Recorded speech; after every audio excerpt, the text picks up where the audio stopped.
Ako si Ashwell at dati akong pogi. Siya nga no. Dati rin akong laging natutulog ng 7 hours sa loob ng isang linggo. Isang oras kada araw. Tutulog ng alas 5 ng umaga, gigising ng alas 6 ng umaga. Galing no? Kaya mo yon? Noon pa man, mahilig na ako magluto. Magluto nga lang dahil masakit ang ngipin ko noon. Palagi lang akong tagaluto. Dahil nga tagaluto lang tayo at hindi tayo makanguya, syempre sexy tayo nun.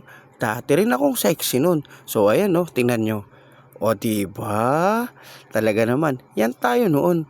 Dati noon kasi, kailangan nating maging sexy.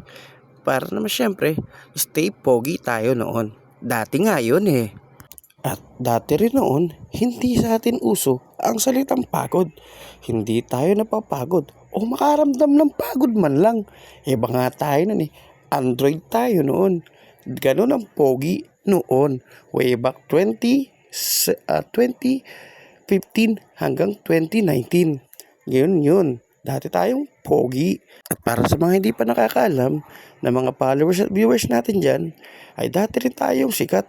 Talaga namang inahabol tayo ng panahon yun. Pideya nga lang. At nang inabot tayo, ay nag-umpisang magbago ang takbo ng buhay natin.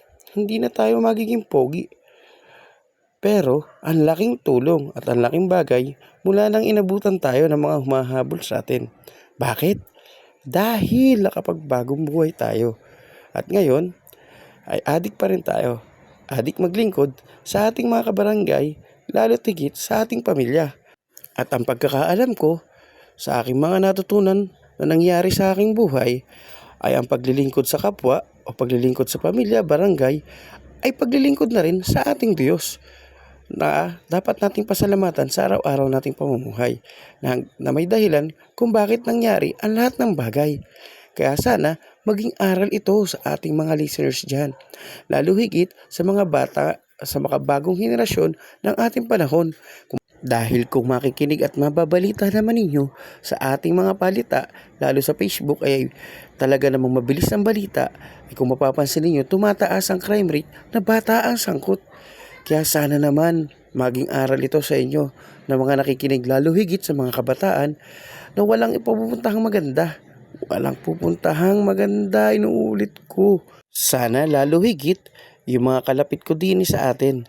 Lalo higit itong mga anak ko. Kaya ginawa ko ang voice over na ito ay pagdating ng panahon at mapanood ninyo ay sana maging isang halimbawa ito sa inyo na ako'y nanggaling na sa ganung buhay na ako na mismo ang nagpapatunay na hindi dapat masayang ang ating buhay. Gawin nating makabuluhan sa ating kapwa, sa ating pamilya, at sa ating lipunan. Para hindi naman masayang yung sinabi ni Jose Rizal na kabataan ang pag-asa ng bayan. Kaya sana, kung napakinggan mo ito, i-share mo rin ang video ito para marami pang makapanood at makakinig at maging isa tayong halimbawa. Tulungan natin ang ating bansa. Salamat po. Good vibes. My God, I hate drugs.